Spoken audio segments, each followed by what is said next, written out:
ऐसे ही सिद्धि साधु के जीवन में आवेला। साधना कैला पर, भक्ति भजन कैला पर तरह तरह के अलग अलग रूप के सिद्धि प्राप्त होला।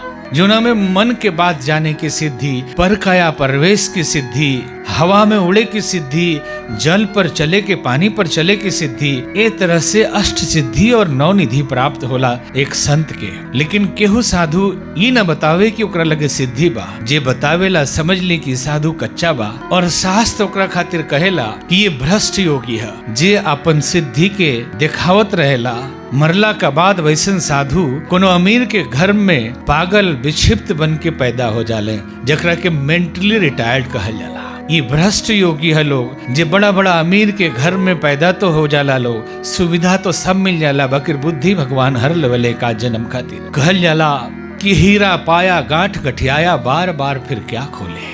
कि एक बार हीरा के हुक्का मिल गई और बुद्धिमान आदमी हीरा के चुराई, ओकरा के लुका के राखी, ओकरा के सब केहू के सड़क पर दिखावत ना रही कि हमरा लगे हीरा बा, न तो कोनो चोर छीन के ले जाई, न तो कहीं गिर जाई। ये है सिद्धि।